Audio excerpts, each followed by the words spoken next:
Viewers আসসালামু আলাইকুম। আপনারা কেমন আছেন?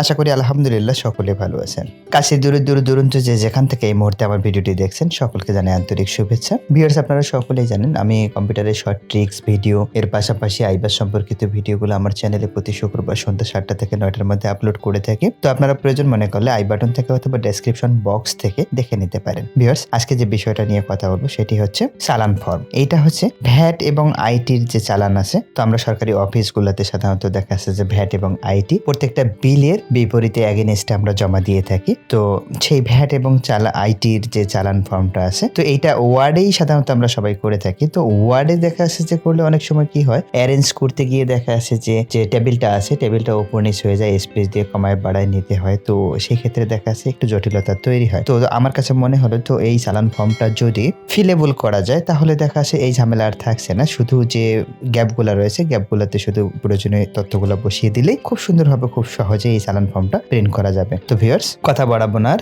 চলুন দেখা যাক।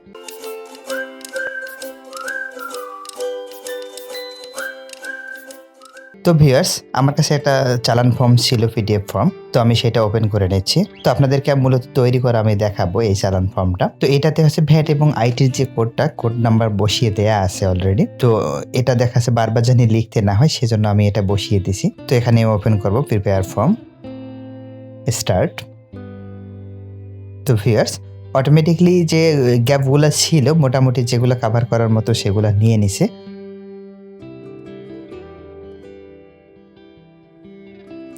তো আমি এখান থেকে দেখা যাচ্ছে যে শুরু থেকে এগুলা নেব। শুরু থেকে যদি আপনারা এগুলো সিকোয়েন্স মেইনটেইন করেন তো সেই ক্ষেত্রে দেখা যাচ্ছে ট্যাব দিয়ে কাজ করার জন্য খুব সুবিধা হবে। তো এখান থেকে প্রপার্টি থেকে আমি এখানে পজিশনটা দেখাবো একটু। পজিশনটা হচ্ছে দেখা যাচ্ছে যে আপনারা একটু হাইট এবং দেখা যাচ্ছে হাইটটা একটু মনে রাখবেন। হাইটটা একটু মনে রাখলে কি সুবিধা হবে, সবগুলা দেখা যাচ্ছে যে ইয়াগুলা থাকবে।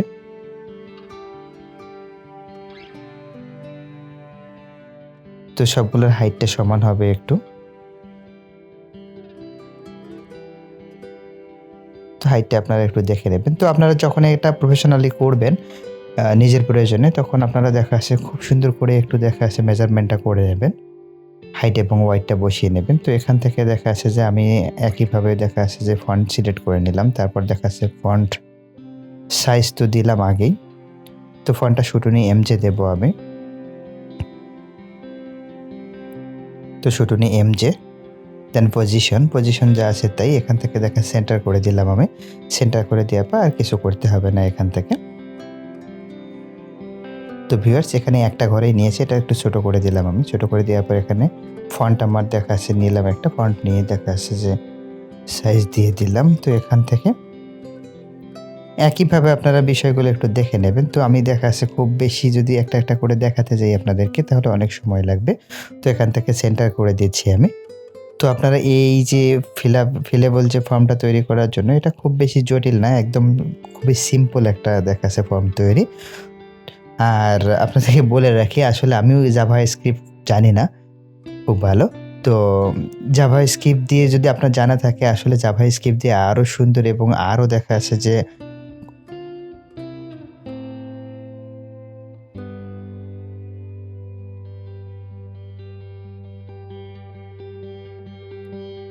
জাভাস্ক্রিপ্ট এড করে দেখা যাচ্ছে যে আরো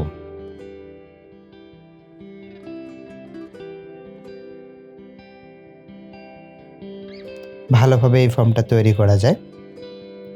তো ভিউয়ার্স আমি একটু টেনে দিচ্ছি আপনাদেরকে। তো এখানে আসলে কিছু নেই, সব ফিলগুলাই দেখা যাচ্ছে যে একটাই।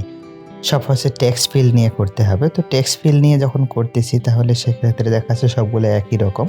তো আমি আলাদা করে দেখা যাচ্ছে যে একটা করে দেখি আর ভিডিওটাকে লম্বা করব না।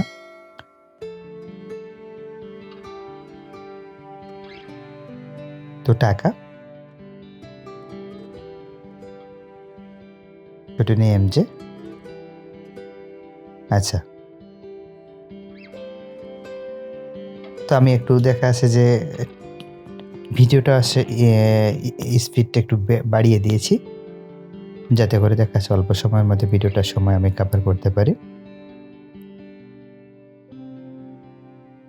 তো ভিউয়ার্স এখান থেকে দেখা যাচ্ছে ফন্ট সিলেক্ট করে দিলাম, ফন্ট সাইজ ফন্ট সাইজের পর ফন্ট সিলেক্ট করে দিলাম, তারপর পজিশন, তারপর এখানে দেখা যাচ্ছে যে অপশন থেকে আমি লেফট নেব। এটা অ্যাকশনে কিছু নাই অবশ্য। ওকে, তো এটা কোথায় লেখার জন্য। তো ভিউয়ার্স মোটামুটি দেখা যাচ্ছে ফর্মটার যে ইয়াগুলো আছে, টেক্সট ফিলগুলো আছে, সব টেক্সট ফিলগুলো নেওয়া হয়ে গেল।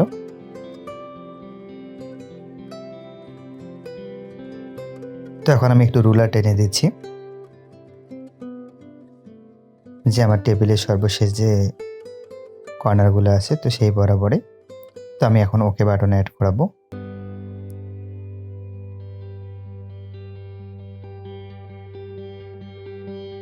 ওকে বাটন হচ্ছে আমি প্রিন্ট বাটন, রিসেট বাটন এবং সেভ অ্যাজ বাটন অ্যাড করব। তো এখান থেকে আমি ওকে বাটনটা বসিয়ে দিলাম। বসিয়ে দেওয়ার পর আমি রাইট বাটন চেপে প্রপার্টিতে যাব। তো প্রপার্টিতে যাওয়ার পর এখানে আমি জেনারেলে দেখা আছে যে ফর্ম ফিল, এই অপশনটা চেঞ্জ করে দিতে হবে, visible but does not print.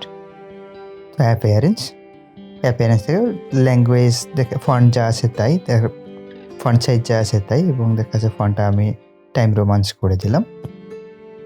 তো পজিশন, তো অপশন থেকে দেখা যাচ্ছে যে এই লেভেল যে জায়গাটা আছে এখানে প্রিন্ট আমি লিখে দেব। তো অ্যাকশনে দেখা আছে ছোট্ট একটা জাভা স্ক্রিপ্ট অ্যাড করে দেব। তো এই জাভা স্ক্রিপ্টটা দেখা আছে অটোমেটিকলি অবশ্য দেয়াই আছে। তো ফন্টটা একটু বাড়িয়ে নিলাম আমি, এখানে কালারটাও চেঞ্জ করে দেওয়া যায়। তো একবারে অ্যাকশনে গেলাম আমি। অ্যাকশন থেকে দেখাচ্ছে কিছু ডিফল্টে দেখা আছে যে কিছু জাভা স্ক্রিপ্ট দেয়াই রয়েছে, তো সেক্ষেত্রে সুবিধা আছে।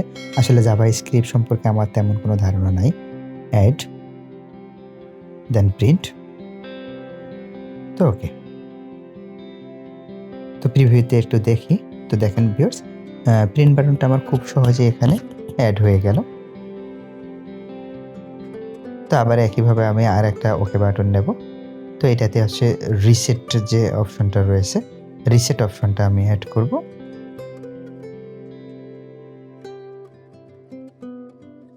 রাইট বাটন, প্রপার্টি থেকে আমি একটু দেখা আছে যে নিচের দিকে ফর্ম ফিল, এখানে দেখা আছে ভিজিবল ডাজ নট প্রিন্ট। এখান থেকে ফন্টটা আমি 14 করে দিলাম। তো ফন্টটা হচ্ছে দেখা আছে টাইমস রোমান করে দিলাম। তো এখান থেকে কালারটা একটু চেঞ্জ করে দেব। তো ভিউয়ার্স পজিশন যা আছে তাই, অপশন থেকে দেখা আছে যে লেভেল, এই জায়গাটাতে আমি রিসেট লিখে দেব। দেন অ্যাকশনে গিয়ে দেখা যাচ্ছে নিচের দিকে একটু যদি আসা যায় তাহলে এখানে আছে রিসেটের ফর্ম। তো রিসেটের ফর্মে যখন আমি ক্লিক করলাম, ক্লিক করার পরে অ্যাড অপশন রয়েছে ডানে। অ্যাড অপশনে দেখা আছে কোনো একটা ফিল্ড যদি আপনার মনে করেন যে এটা ফিল্ড দেখা আছে সবসময় কনস্ট্যান্ট, তাহলে টিক উঠাই দিলেই হবে। আর দেন দেখা আছে সবগুলোতে টিক দিলে সবগুলা দেখা আছে ফিল্ডগুলো রিসেট হয়ে যাবে। তো দেখেন ভিউয়ার্স, ভিউ থেকে রিসেট আমার বাটনটা অ্যাড হয়ে গেছে। তো আমি উপরের বাম পাশে একটু দেখা আছে সেভ অ্যাজ একটা বাটন অ্যাড করব। তো আবারও দেখা আছে যে ওকে বাটন আমি নিলাম। ওকে বাটন নিয়ে এখান থেকে সেভ অ্যাজ অ্যাড করব আমি। প্রপার্টি থেকে এখানে জেনারেল থেকে এখানে visible but does not print. তো অ্যাপিয়ারেন্স থেকে দেখা আছে যে ফন্ট সাইজটা একটু বাড়িয়ে নেব। তারপরে দেখা আছে টাইমস রোমান করে দিলাম। কালারটা এখানে চেঞ্জ করে নেওয়া যায়। পজিশন যা আছে তাই। তো অপশন থেকে দেখা আছে যে লেভেল যে জায়গাটা রয়েছে এখানে আমি সেভ অ্যাজ লিখে দেব। হ্যাঁ, সেভ অ্যাজ দেন অ্যাকশন থেকে দেখা আছে যে আমি আবার এক্সিকিউট এ মেনু আইটেম। তো এখান থেকে অ্যাড করে দেব আমি। উপরে দেখেন একটু ফাইল সেভ অ্যাজ লেখা আছে, দেন ওকে ক্লোজ। তো ভিউ থেকে দেখেন ভিউয়ার্স, এখানে সেভ অ্যাজ আমার যে বাটনটা রয়েছে এটা খুব সহজে আমার এখানে অ্যাড হয়ে গেল।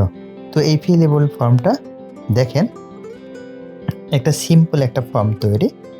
তো এইটা আপনারা adobe acrobat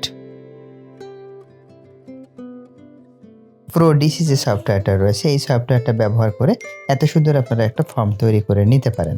তো একটু পূরণ করে দেখাচ্ছি আমি। এখানে দেখাচ্ছে ব্যাংকের নাম, জেলা সদর, তারপরে এখানে দেখাচ্ছে বাম পাশে প্রেরকের ঠিকানা। তো ঠিকানাগুলো আমরা চালান লেখা সবাই জানি অবশ্য। তো আপনারা দেখা যাচ্ছে যে স্পেস দিয়ে একটু মেজারমেন্টটা করে নেবেন, হয়তো দেখা যাচ্ছে যে। তো এখানে দেখা যাচ্ছে কোথায় লেখা। তো একইভাবে দেখেন ভ্যাটের চালান, তারপরে আয়করের চালান। তো চালানের আমার দেখা আছে যে কথায় লিখে দিলাম এখানে। দেখেন ভিউয়ার্স, এখানে চাইলে আপনি সেভ অ্যাজ থেকে সেভ করে নিতে পারেন। তো এটা দেখা আছে সেভ অ্যাজ দিলে দেখা আছে এই ডাটাটা আপনার যেটা ফিল আপ করলেন এটা খুব সহজেই দেখা আছে সেভ হয়ে যাবে। আর আপনি চাইলে সরাসরি প্রিন্ট করে নিতে পারেন প্রিন্ট বাটনে ক্লিক করে। তো আর আপনি যদি মনে করেন যে দেখা আছে আবারও কোনো ফর্ম পূরণ করবেন আপনি, তখন রিসেট দিলে আপনার সব যে ফিলগুলা রয়েছে ফিলগুলো ব্ল্যাঙ্ক হয়ে যাবে। তো ভিউয়ার্স, এই জিনিসটা হচ্ছে দেখা যাচ্ছে যে যখন ওয়ার্ডে করা হয়, ওয়ার্ডে করতে গেলে আমার নিজের কাছেও একটু ঝামেলা লাগে। তো দেখা যাচ্ছে যে অ্যারেঞ্জ করতে হয় বা দেখা যাচ্ছে যে বারবার দেখা যাচ্ছে যে একটু উপর নিচে বা দেখা যাচ্ছে যে টপ বটমে একটু কম বেশি করে নিতে হয়। তো এইটা একটা আমার কাছে ঝামেলা লাগে। তো যখন ফিলেবল এই ফর্মটা হবে তখন দেখা যাচ্ছে যে খুব সহজেই দেখা যাচ্ছে যে কোনো ঝামেলা ছাড়াই দেখা যাচ্ছে যে এই কিছু ডাটা বসিয়ে দিলে আমার চালানের এই ফর্মগুলা ভ্যাট এবং আইটি চালানের ফর্মগুলো রেডি হয়ে যাবে। তো আমরা সকলেই জানি কিন্তু সরকারি অফিসগুলো যেগুলো রয়েছে এগুলাতে এবং প্রত্যেকটা বিলের সাথে ভ্যাট এবং আইটি আমাদের জমা দিতে হয়। তো সেজন্য ভ্যাট এবং আইটির কোড দিয়ে স্পেশালি তো এটা বানানো এই চালান ফর্মটা। তো আশা করি আপনাদের এই চালান ফর্মটিতে ভ্যাট এবং আইটি জমা দেওয়ার জন্য খুব সুবিধা হবে। তো ভিউয়ার্স, এতক্ষণ ধৈর্য সহকারে ভিডিওটি দেখার জন্য আপনাদেরকে অসংখ্য ধন্যবাদ। তো আপনি যদি আমার চ্যানেলে নতুন হয়ে থাকেন, লাইক, কমেন্ট, শেয়ার, সাবস্ক্রাইব করে আমাকে সহায়তা করবেন। আর যদি সাবস্ক্রাইব করে থাকেন তাহলে অসংখ্য ধন্যবাদ। ভিউয়ার্স, আপনি যদি এই ফর্মটা পেতে চান বা ফর্মটা ডাউনলোড করতে চান তাহলে আমাদের ফেসবুক যে পেজটা রয়েছে পেজটাকে ফলো করলে আপনি সেখান থেকে সকল নির্দেশনা পেয়ে যাবেন। তো ভিউয়ার্স, ভালো থাকবেন, সুস্থ থাকবেন। আজকের মতো বিদায় নিচ্ছি। আসসালামু আলাইকুম।